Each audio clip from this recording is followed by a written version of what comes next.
Hello, my dear students. How are you all? I hope you are all doing fine. Today, we are going to learn the new lesson from your English textbook. The name of the lesson is The Elixir of Life. My dear students, this lesson was written by C.V. Raman. C.V. Raman was the great scientist and he was from India. C.V. Raman has given the invention of spectrum. It is known by Raman effect. And for his great experiment, my dear students, he had got Nobel Prize.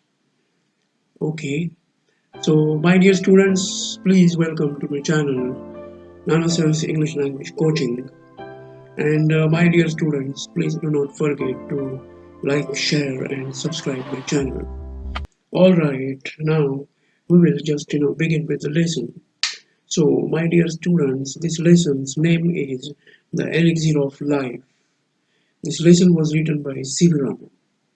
My dear students, this lesson deals with very important substance, and that substance is very familiar to us. We actually drink that substance, and that substance is called water. We drink water every day, many times a day, correct? So, the water is very important part of our life. Now, in this lesson, C.V. Raman has told importance of water, roles of water, good role, bad role, okay, and life role. So, my dear students, let's begin with the lesson. In the beginning of the lesson, uh, C.V. Raman has told that man, for ages, for thousands of years, he was searching for an imaginary elixir. Okay, he was searching for some imaginary elixir of life. Means, some kind of a divine Amrita. You must have heard it or seen it in some, TV serials, mythological TV serials, I mean to say, like Ramayana, Mahabharata, Vishnu Puran, Mahadev. In all these serials, gods will drink this divine Amrita to become immortal, to increase their lifespan. But gods never gave or shared this divine Amrita with asuras, the monsters, because you know very well monsters are bad because of their notoriety or notoriousness. Gods never shared this divine Amrita with them. But my dear students, out of television, out of movies, out of the serials, this imaginary elixir of life doesn't exist. This divine Amrita doesn't exist.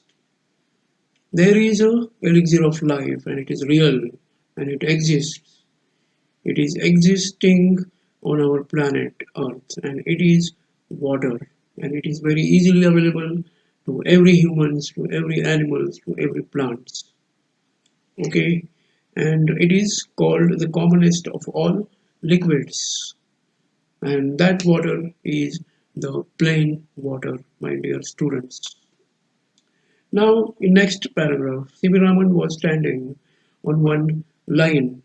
Suppose, my dear students, you can assume or consider that on your screen in the middle, okay, there is one line, and middle, uh, on that middle line, on some point, C.V. Raman is standing, and then he is looking at his both sides, to the left side and to the right side. What he can see to the left side, he can only see there is billowing sand. Means only sand is there. As far as you could see, there is sand only. Thousands of kilometers, miles, only sand is there. No sign of life, animals, plants, trees, people, nothing is there. But when C.V. Raman is looking at another side, okay, this side is actually Nile Valley. And what he can see in that Nile Valley, it is flourished area. There is, greenery, animals are living, people are living. It is the most populated area, full of vegetation, forest.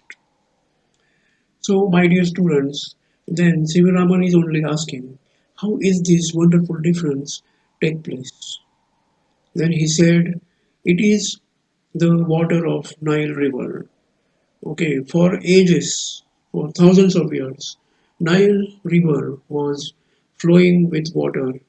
Okay, and it was flowing. It was flowing in Nile Valley, and further it was going to meet with Mediterranean Sea. Okay, but my dear students, this Nile River was all time bringing so much finely divided particles with it. Silt, we can call it.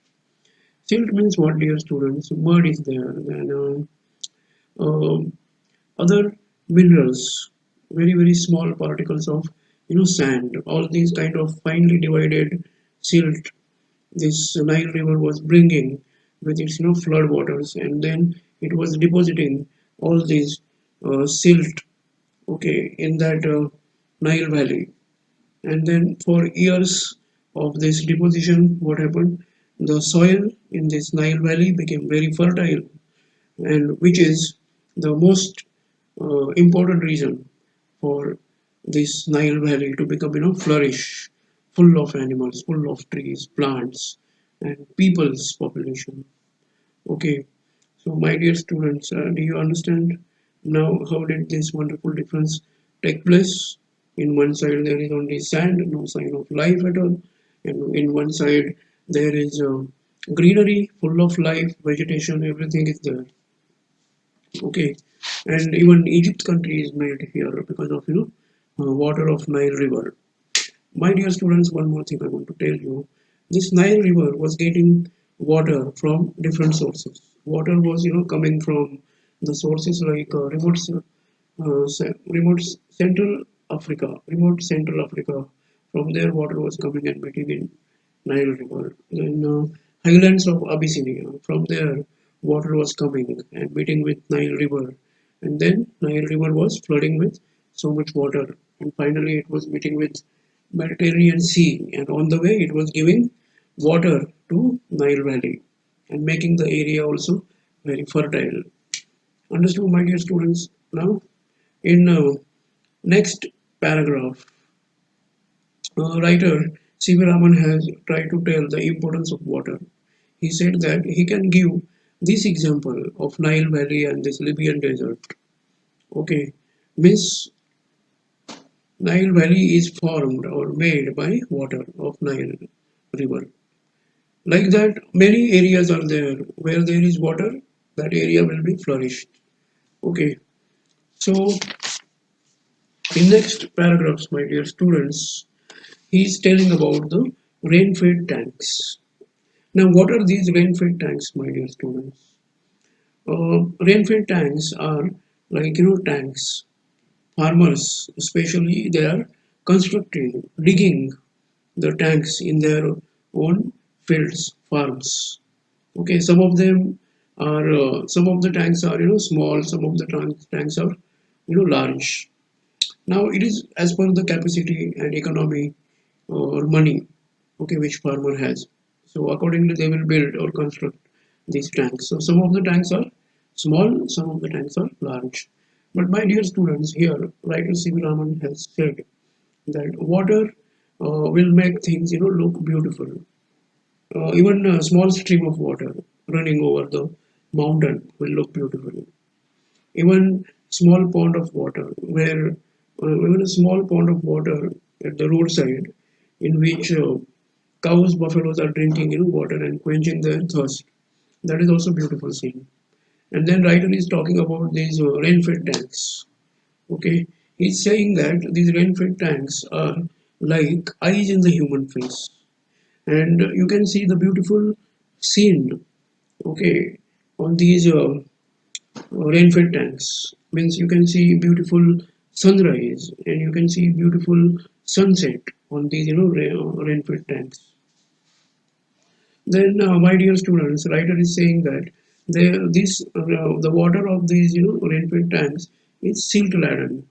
Means silt laden, silt is there in this, mud is there, other small particles of sand is there, and other particles. Okay, so because of which uh, these rainfed tanks are shallow, and when sunlight falls on these rainfed tanks, you cannot. When sunlight falls, that sunlight gets reflected, and then you cannot see the bottom of the rainfed tanks. So you have to consider these rainfed tanks are shallow.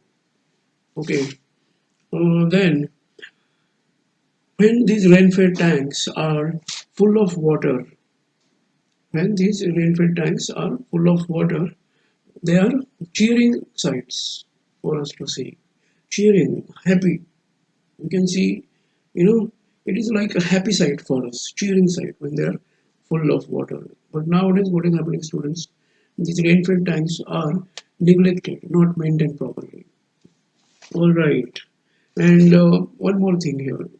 Okay, at the last paragraph of this fifth paragraph, okay, writer C.V. Raman has said that these rainfed tanks also reflects the mood of the hour. Means water in the rainfed tanks also reflects the mood of the hour. Means what?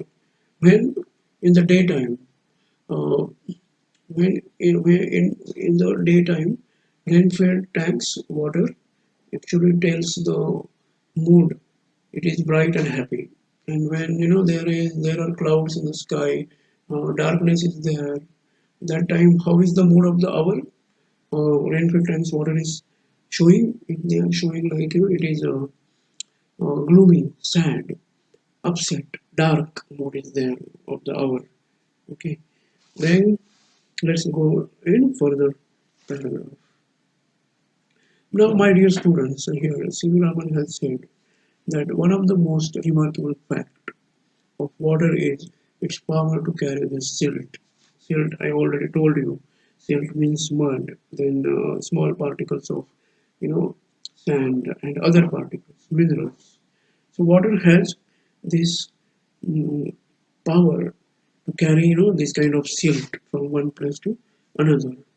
And because of these silt, okay, laden divided particles, finely divided particles, only these, rainfed tanks are getting the color. Okay, but this color is different in catchment area. Means catchment area means what do you mean, students?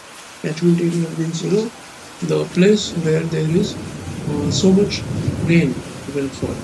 Okay, that is called catchment area. And what will happen then, dear students? Immediately after heavy rain, what happens that water, rainwater flows into the rainfed tanks, and then color of those rainfed tanks changes because of that silt, mud, small particles of sand or other particles.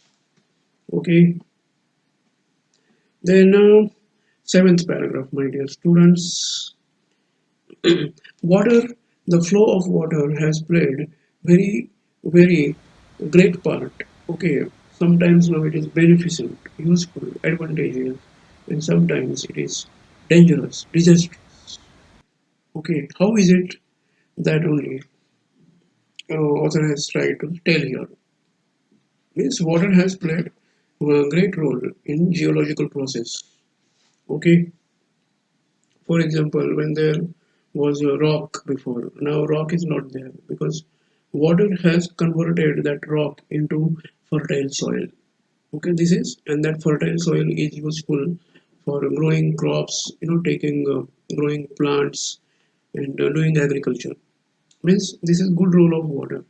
And then another role of this flow of water is there, and it is disastrous. Okay, why, how that happens? Let's see. Okay, when you don't check the flow of water, my dear students, what happens? Uh, Erosion of soil starts, happening. Means it will start raining heavily, and then water will flow with speed. And when water will flow with speed, nothing is there to hold it, and then it will just wash away the finest soil, the fertile soil from that place, and we will make that place or land infertile. Okay, not good to take crops, to grow plants, to do agriculture. So this is what is happening, my dear students. Okay, means soil erosion starts happening. In eighth paragraph, my dear students, uh, writer C.V. Raman has tried to tell that how does this soil erosion happens? What are the causes, main causes of soil erosion? So he said that when it you know when it rains heavily, that time what happens? Water, the water which is flowing very fast, it washes away and cuts the earth. Okay, this is the beginning, my dear students. Of means in the beginning you cannot notice the erosion of soil, but in the later stages you start noticing it. Why? Because you can you see you notice that there are some gullies and ravines are formed on the land. These wide gullies and ravines are not good to do agriculture. Okay, and through along with these gullies and ravines, water will flow with fast. Means you forget doing the agriculture in that area. Soil erosion has started happening very effectively here. Then C.V. Raman has said about some other contributory reasons of soil erosion, and those are like slope of the land. Okay, means land is slopy. When it will fall rain, that rain will gain tremendous speed, so much faster speed, and it will run. And what soil is there here, fertile soil, it will just wash away that soil. So this is the one reason of soil erosion. Another one is removal of the natural protective coat of vegetation. Means people are cutting jungles, cutting trees on large quantities, and then because of this what happens, trees are not there to stop the flow of water. Okay, so this is another reason. Removal of the natural protective coat of vegetation. Next one, the existence of ruts along which the water can flow with rapidly gathering momentum. You can see, my dear students, on some lands and on some places, there are deep tracks formed. Okay, I can give you one example. You must have seen vehicles riding somewhere. Correct. Those wheels of those vehicles will go deep into the road and will, form deep tracks. Like that only natural deep tracks are there, which is formed because of the fast flowing water. Okay, that is we call ruts. And these ruts are again another reason for causing soil erosion, my dear students. And the next one, the absence of any checks to such flow. And if you fail or if you don't notice, okay, these kind of, if you don't notice the flow of water, okay, then it is kind of ignorance. Means what will happen finally? It will just means soil erosion will happen again. More soil erosion means that land will become barren, not good for doing agriculture, for growing crops, for taking crops, growing plants, or anything. Okay, my dear students. Then because of all these causes and reasons, so much of fertile soil can be washed away from this place, and which is really the reason to worry about for humans. If we can't take the crops, if we can't do the agriculture, he can't take the crops. If he can't grow the plants, he can't eat the food. There is no growth for the country also and for people also. People will die of lack of food. So my dear students, these were some main reasons and causes of soil erosion.